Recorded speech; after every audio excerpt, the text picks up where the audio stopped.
dot or R star, right, which is like a why, because it will react. And there is this one unpaired electron, so therefore it will be very reactive. So this is called the alkyl group, right? And other part is that other one, I mean again alkyl means that, like I said, that methyl, so CH4, so there is CH4 methyl, right? Then C2H5 ethyl, right? Propyl, right? So these are the things. And whenever like with that you can this unpaired, that what is the pair is that if something pairs, for example C2H5OH, ethyl alcohol, right? So you are, I think you are more or less familiar with it. And another part, that's a third one, as you can see, this is called is carbonyl, right? That CO, both is two, among these four, there is a two unpaired, right? So that is called the carbonyl. And carbonyl group, when there is a, like a, say, one alkyl goes there on the edge, then it is called the aldehyde. Then there is a formaldehyde and this acrylate.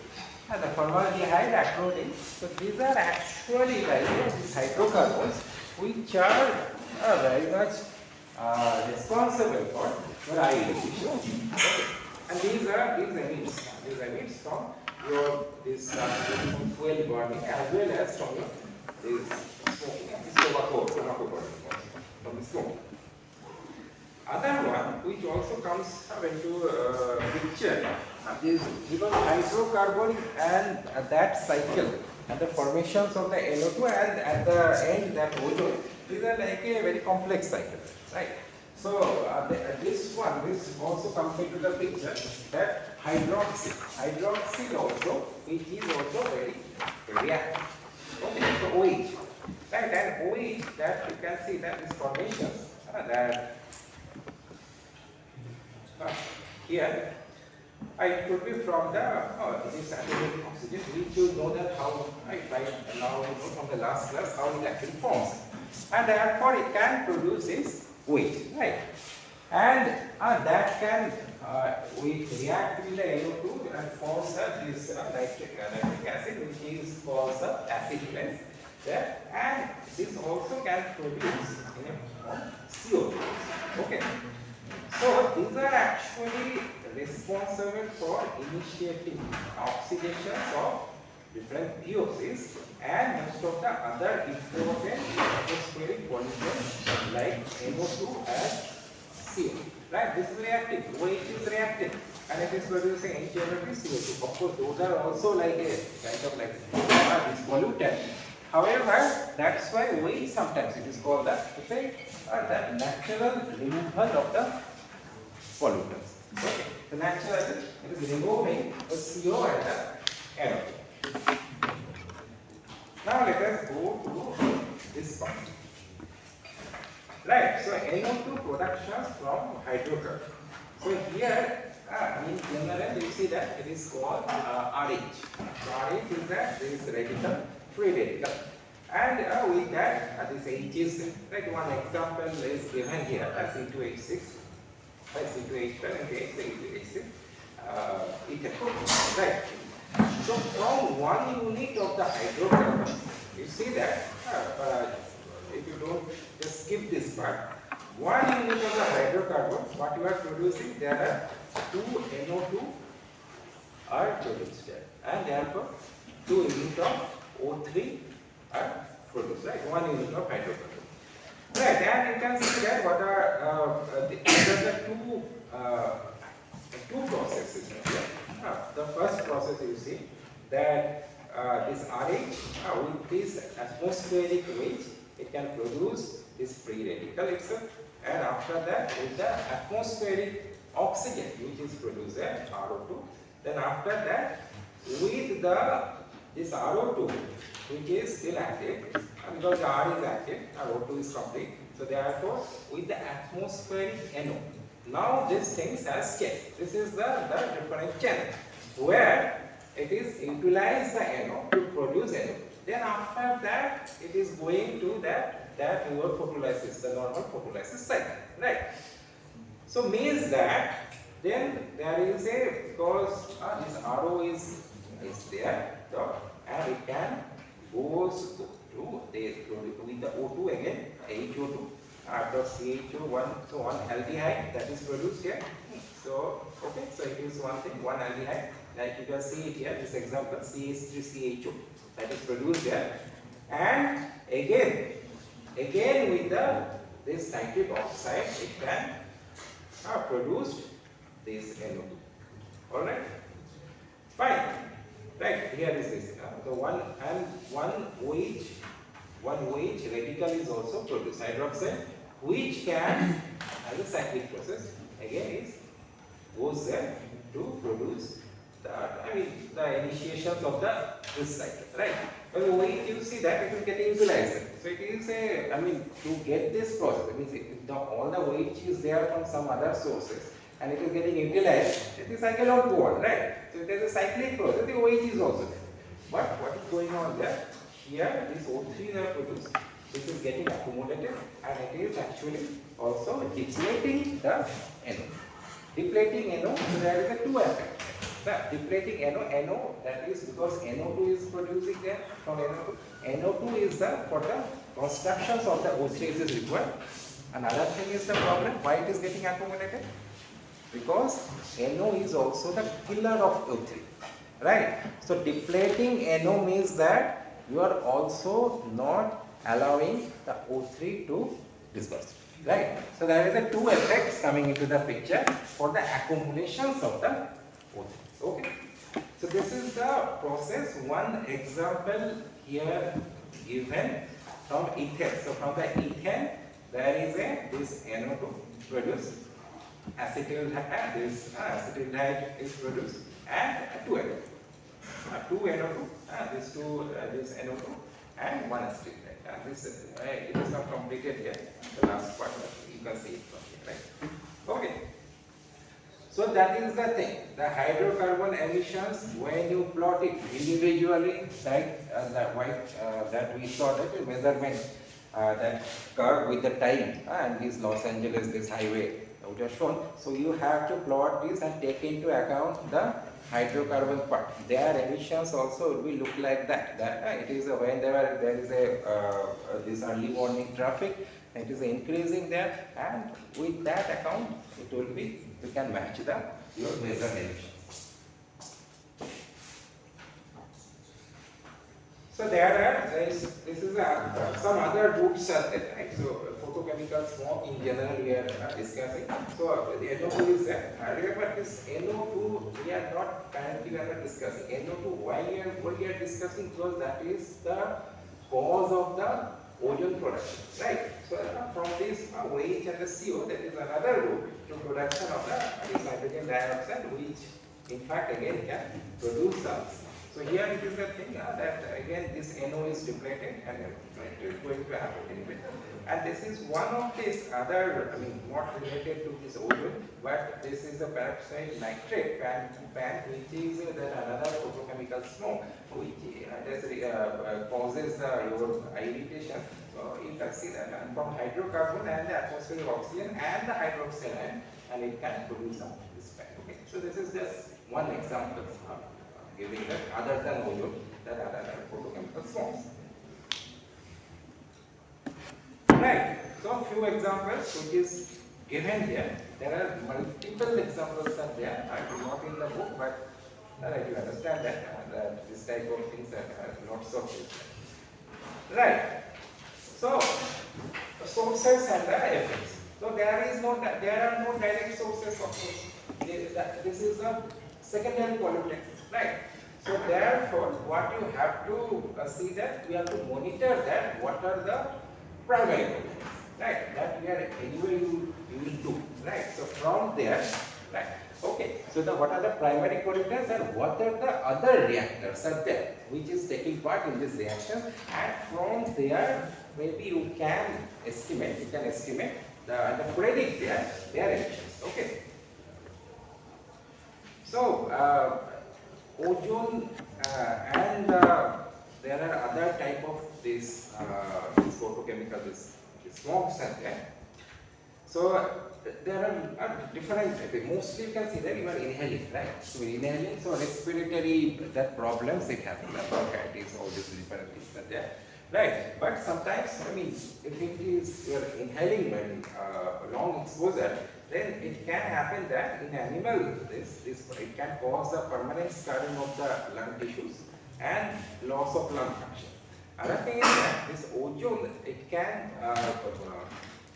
from the spores of these leaves, it can go inside in the plants and it can affect the rate of photosynthesis and which results in the growth of the plant. Okay. So dominant sources are, of course, is automobile, right? And where it is more abundant, where there is this long-lasting atmospheric inversions out there, right? So atmospheric inversion means the temperature inversion, right? So inversion means that in general, what you see that as you go up, the temperature actually decreases. However, inversion means that if there is sometimes it's a long-lasting, sometimes it is just like a very temporarily. For example, in the winter time, it happens that your ground is actually more this colder, but when you go up, there is some zone is there where this temperature is actually high, right? So therefore, what happens that we see it later, discuss it later in detail. This this air becomes very stable. Right. So air becomes very stable means that your whatever these emissions are there. So emissions, these are hot emissions, right? So these are actually tends to go up, and this air that helps you to this dispersed, right? Particle disbursement, right? However, when atmosphere is very stable, it doesn't go. Right? It just stays there, and that is the reason actually. That is the reason what you saw like in a winter this morning. This smokes, right? In the you can see the completely it is filtered. So that is the reason that which we will discuss it later.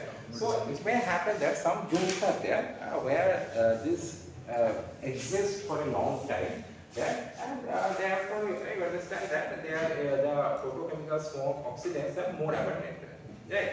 And other thing is that like a horizontal dispersion that can be also affected when there is the area is surrounded by the mountains. So there is this horizontal disbursement that is there, and this photochemical these smokes are generated by the your sunlight. So there is where all these conditions plus sunlights are there. So you can expect that more formations of the secondary pollutants. Okay. Fine, so this is our area of discussions of the photochemical smoke. Next, the most important criteria for pollutants which comes is the particulate matter. So particulate matter,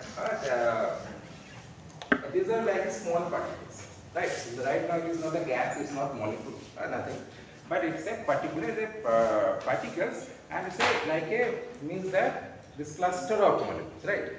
Right. So it can vary in size, and depending upon their sizes, it can have different type of effect on human health, right? So you can see that when we define it up to like a point. It can go as small as 0.005 micrometer to coarse particles up to about 100 micrometer, right? So when the particles are bigger, so where does it come from?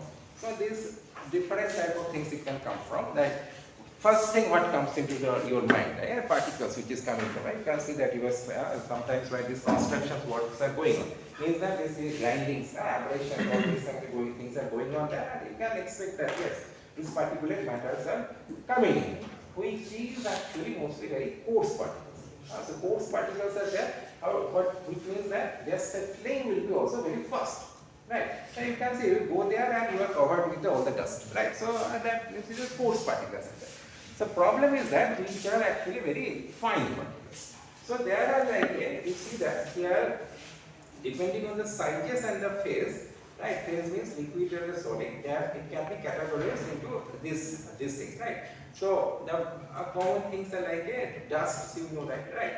But there is a general category which is called the aerosols, right? which is a teeny tiny particles like a liquid or solid which is dispersed in the atmosphere, right?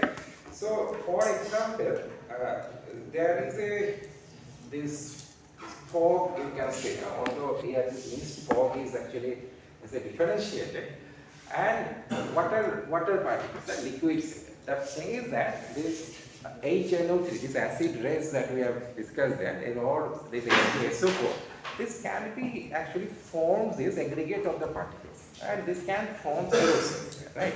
So this visibility affects the visibility as well as if you inhale it, it can affect your health, right? So aerosols are there, dusts are there, fumes are there, and all are defined here. And at the end, you see now what is the smoke and the soot. So which is composed primarily of the carbon that results from incomplete combustion, right? So not only we are taking this photochemical oxidants, or their hydrocarbons are there also, right? So not only that in gaseous form, but as a particulate matter, and their effects will be like said, right? It can first thing is that it can go to the lungs. So there is it's not gas molecule. So whatever their effects as the chemical reaction that would be there, and as the physical effects that would be also there. Okay. So the sources are that is directly emitted or can be formed as a carboniferous soot particles from incomplete combustion, or it can be formed in the atmosphere, right? Like this NOx to this nitrate, like already we have discussed, and SOx to this sulfate, then sulfuric acid are going to this stuff, right?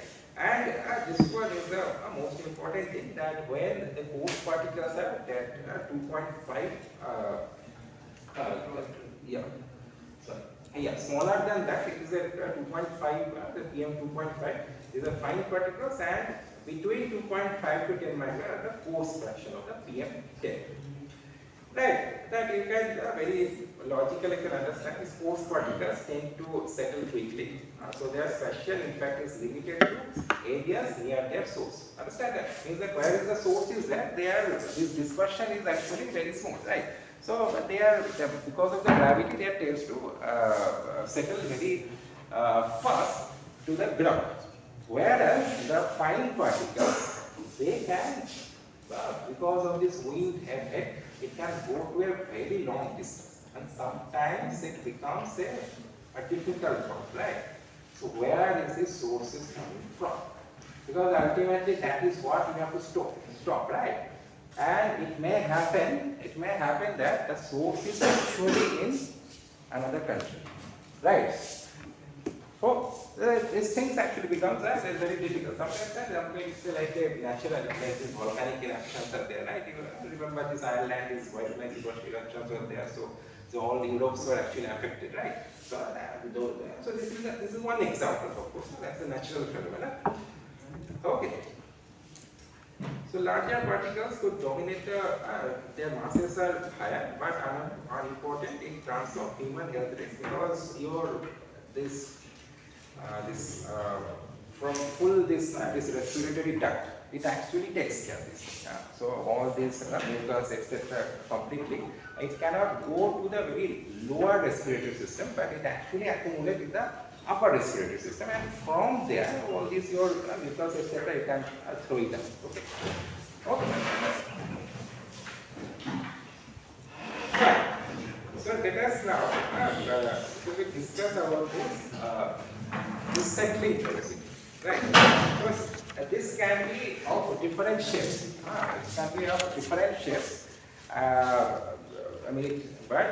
But the thing is that you can study it because you have the samples of it, and you can actually apply the Stokes law, and because Stokes law, then you need a aerodynamic diameter, right? Aerodynamic diameter. So that is the equivalent diameter which is given. So means that your particles, which is it can go is generated at very high altitude, and after that when it is coming down, right now don't consider any horizontal dispersion. It's like that wind is actually still. So because of this, this air is there and the gravity, how it is coming. So that you can this Stokes law you can apply here, and try to understand that I mean, because it is coming down and because of this aerodynamic, this drag force, so therefore it is actually acquiring the terminal velocity, right? Yes. So that is what you are finding, the terminal velocity, which is v. So terminal velocity, so means that what? That is the settling velocity. That is which it is actually settling to the ground. And that's what you need to know, that how much, how long it is actually staying there, right? So this one example is given here, right? Find the settling velocity of this thing, so this problem. So do it. Try to do it. Okay. Correct. I hope that there is nothing much more to discuss about this part. That you must be familiar with this thing. This equaling, that when the terminal velocity, these both forces are equaling, and they are equal. So what is the first thing? Find out the settling velocity. It is a good practice. Do it. Find out the settling velocity of here. What is water molecules? Water molecules are there. So that spherical droplet of the molecules are spherical droplet of the aerosol. So this water with diameter 2 micrometers, and estimate the residence time of the such particle. So for the residence time, you have to find out the settling velocity. So first use this one to find out the settling velocity.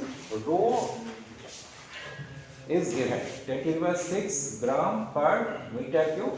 The viscosity of the air is also given here, 0.0172 per second. All these units are in SI, so just put the numbers and find out first the settling velocity.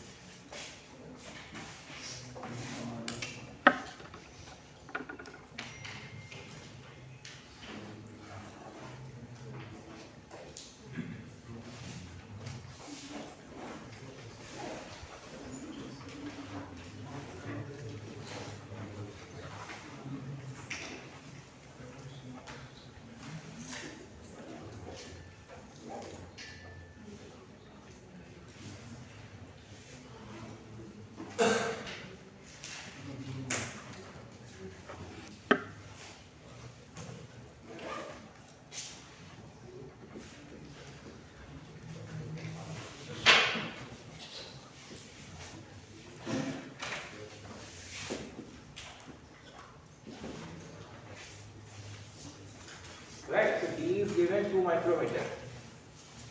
Of course, this is not SI only.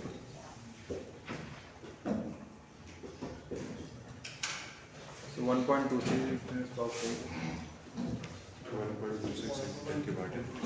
into 10. No, 10 to the power minus 4. 1.26 into 10 to the power minus 4. 3. 1.26 into 10 to the power minus 4. Right. Meter per second. So which means it's a, you can understand, it's a very small, like any drift actually, right? Like whatever you do in these electrons, same thing, right? There is a 2 force, resistance force is there. So drift velocity, these are the things that is very small. Okay. So now you find out what is the next part it is telling? Residence time. Okay, so residence time of such particles if they are uniformly distributed in the lower 1000 meter of atmospheric, and their removal rate is determined by how fast they settle in.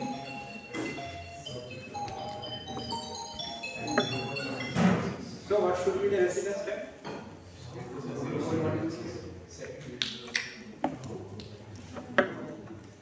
So means that, say, this is your ground.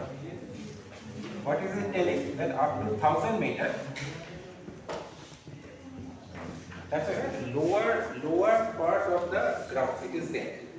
So now with this velocity, So it's about 7.88 into 10 to the power 6 seconds. 7.89. Around 7.89 into 10 to the power 6 seconds it will take to settle down with this velocity. here is to come about 1000 meter. Yeah. 7.89. 10 to minus 4. Yeah. So the velocity is very less. Yeah, so it will take a second, or it will take it like a. Like I have calculated in seconds, but we can convert it into hours and days. How much? What is? The answer is about 7.88 into 10 to the power 6 seconds. Oh, hours. Into the power 6. Yes, Yeah, it is open already. So how do you find it out? Means that yeah. So means that your 1000 by 50. So even like this particle where it is actually coming to the ground, means up to that part, in the upper part also they are staying there. Right? So it is if you convert it h by 8, whatever it is there, it will come and say around 96, right? 91, right? 91. So, right? So it's a take a long time. As whenever it is a smaller particle, 91.31 days. yeah, whatever, right? It's okay. It takes a long time. Okay. Right? Yes. So, and this is one you can also do. How far away would it flow on its way down if Wien's average speed is 10 meters per second? So you can do it also, right?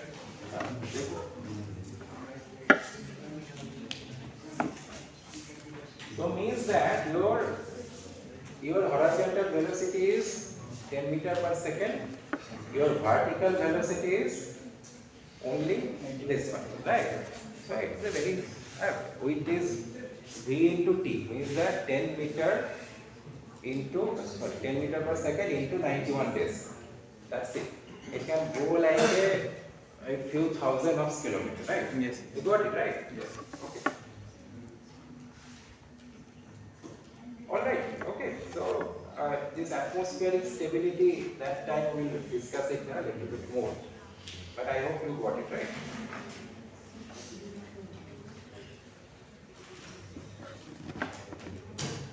So this removal rate, you understand that? Why it is, how is it found out, this removal rate? Huh? Somebody say something? No. Why?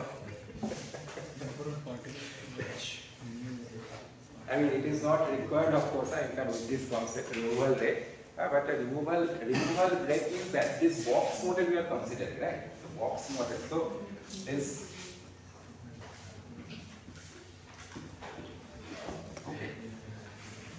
So, what is the, say there are like a total n number of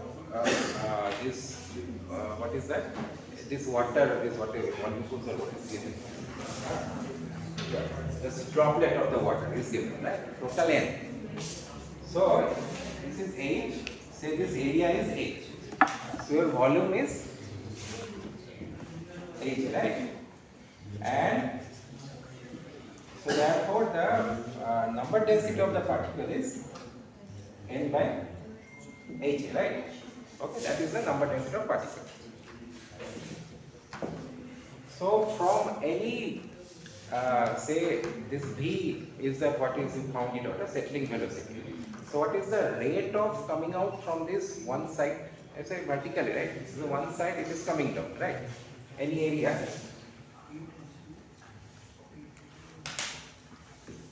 So what is the rate? It is intensity. Huh? Rate means per unit time, right? Per unit time. Okay. So means that the particles which will be in a, here it is a cube box with a length V, area A is that VA into N, right? So this much should actually come out, right? Per unit time. Got it? Right? Per unit time it should be coming out. So N V A, which is like an N by 78.89. VA. Right? NV, right? So that is the rate of removal, right? NV And right, of course, AN etc. we have not given that. If it is a rate of removal, then we have to give that. Either the what is the number density or the total. Got it?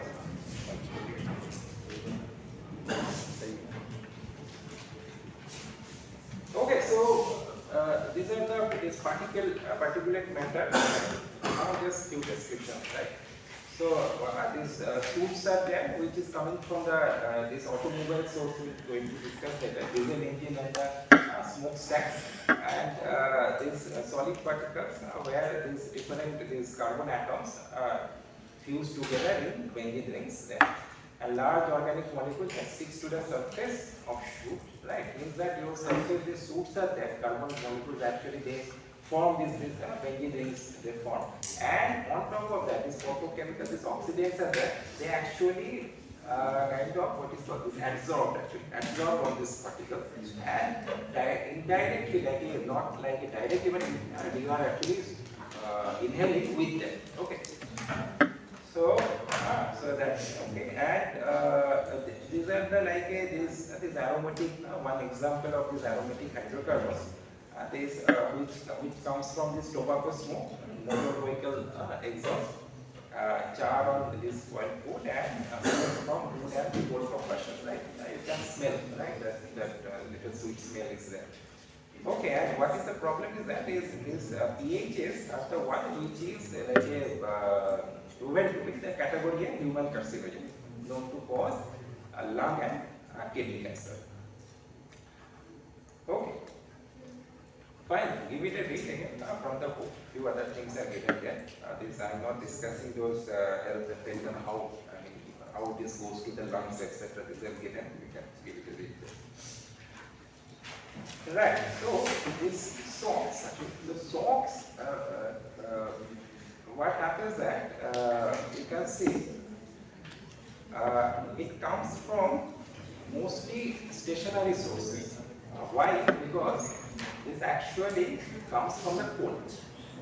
So the sulfur-rich coal, that of course you try to remove it, but still it is there. So therefore, wherever these plants or where this coal operated, some mill that is operated, coal mills are there. So now they, of course, the motor vehicles, these are not used there. So from there, majorly it comes from there, right? Industrial plants and thermal, these power plants, etc.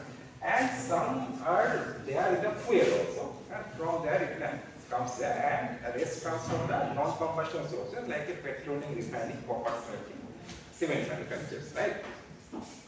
So it has like a 1 to 6% sulfur. Some are chemically bound, and other half is physically trapped in the non-carbon part. So therefore, that you can see that whenever it is there, that's coals, that's why the river pulverizing and remove this part and washing before this combustion actually take place. Right. And one thing is there that here, this while fossil fuel is burned, mostly it is coming SO2 and some SO3, and then we just saw that these hydroxyl ions are there. A weight is there, so it can bond and it can form the H2SO4, the acid base are there. And H2SO4 that can make this aerosol, right? Aerosol. And that merging with the water vapor. And one thing is that they can be this, their size is comparable to the visible wavelengths. So that's why this affects in the visibility. As well as these are water soluble. So therefore that is the problem with the acid rain. Right? So it can cause that whenever it is there, so it can make this acidic. Soil evolutions are there, make this acidic. And when this, with the low pH levels, there is this crops or these plants, their growth rates, they are affected, right? And it can directly damage trees there. And of course, it damages the marble buildings, right? It forms this calcium sulfate, and when it is washed away, they can see the erosions that can be seen, right? And other than that, this SO4, which is like forms this aerosol, it can reach deep into the lungs, and it can that causes the problems. Right, and the last one that, last one from what this book it is given, ammonia, etc. I'm not discussing here, is the lead is there. Lead has I would say, adverse health effects on you, right? Even like a lead, you see that this motor vehicles, right? There was like a kind of revolutions, like all these 30s, etc., right? So whenever this gasoline it was used there, so there is this knocking used to be there. The anti-knocking, these leads are actually used, right? And from there this lead vapors is there. And there is so much this motor vehicles are there, and so much lead inhalations is there. I mean, sometimes it is considered that after 50, 60, in general, the human IQ is actually dropped. Yes. Because of this lead inhalations, right? Lead poisoning actually. And it can be like it can at first if you don't know that, but a long exposure like that, it can cause lots of problems, right? So that's why even now actually there's sometimes the solar cell etc. that is getting used. So that's why you go there, and there's all these protections you have to take there when you go into this laboratory and come out there, right? So it has a severe health hazards are there. Okay. So anyway, you can read this. Yeah. Right, so now, so this is the criteria pollutants part. We will go to the next part, which is the source of the air pollutant. Right, so source of the air pollutant, first thing is identifying. So the identifying means that there is identified there, and there are some technologies that we will be discussing in respect to that. So I will be going all these order is given as a mobile source, stationary sources. So first we will be discussing the stationary sources part. And you can, from here you can see that the stationary sources, these power plants are there, industrial energy systems are there, and mobile sources, your highway vehicles such as this called ships, etc. Okay. Stationary source emissions, what is fossil fuel combustions, it is there, which is a major contributor, and some there is some kind of grinding will be also taking place there. So from there, forest fire is there, which gives you NOx, SOx, and the particulate matter, and this VOC also, evaporations also, and some part of the VOC also comes from there. Right. So how to reduce the fossil fuel emissions? So the best way now is that why don't you just stop using? Right. That is the way. Reduce the consumption of the fuel. Current part is that the thing is that next is that what are the approaches? So what are the approaches? Right now, I mean, you know that approaches are finding some alternatives. So it's right, either like it is biofuels or renewable sources, etc. Right. So one thing, these are the few ways that improve combustion efficiency from fuel to energy, and that means that these technical things you have to improve that. So therefore, this electricity that you are taking it out there, so there this efficiency is increased. Right, it's like for example, the one is that combined cycle power plant there. So even where the waste heat is there, and the waste heat again can be utilized in another site. Right. So efficient uses of electric energy, electrical energy that consumption, like we are using the lead bulbs now, right? So which is now it's decreasing that. Means that your power, what is that? This electrical energy that requirement is lesser, so therefore fossil fuel combustion is lesser, right? And the last one, which is of course now is the hot topic, is the replacement of the fossil fuels for energy sources. So that other renewable sources that you can approach it. Of course, here the nuclear will not consider the renewables, it has other problems there. Right. So ways to reduce the emissions from the fossil fuel. So one is that reduce the emission potential means that first to check, right, is that modify it before it is used, right? So means that pre-combustion control. For example, this pulverizing your spores, right? So with the sulfur content is actually taking it, right? Another is like this combustions controls is there. So means that your combustions is motor engine etc. that you have to design it in a way so that there is like a complete combustion system actually takes care. And of course the most popular part is like that and is that the post combustion controls means that whatever these emissions are coming out there and these from these emissions you take care so that before releasing into the atmosphere that criteria pollutants you can remove it from there, right? So this is the general discussion. From here we will be discussing in the next class, right? So next Monday there will be a quiz, a short quiz, but after that we will be taking classes. Okay?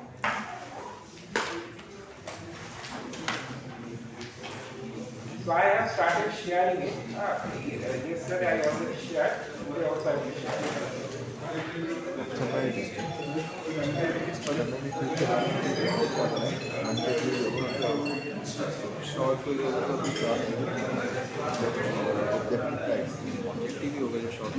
Aryan,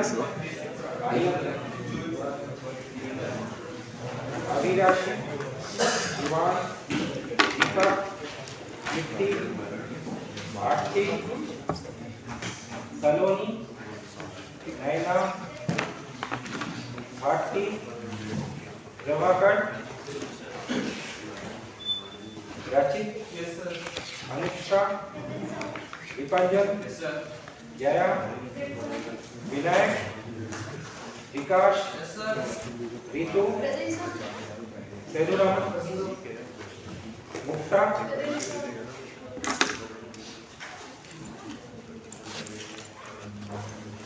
Sailesh, Shubhajit, Harshit, yes, sir. Shashank, yes, sir. Abhay, yes, sir. Ankit, yes, sir. Anushka, yes, sir. Ayush, yes, sir. Banwari, yes, sir. Pranjal, Yes, sir. Ritik, yes, sir. Aditya, yes, sir. Aniket, yes, sir. Harshit Kumar, yes, sir. Raghunath, yes, sir. Vishal, yes, sir. Deepika, Divyanshu, yes, sir. Who is Deepika? Divyanshu, Khushbu, yes, sir. Saurabh, Narendra, Puneet.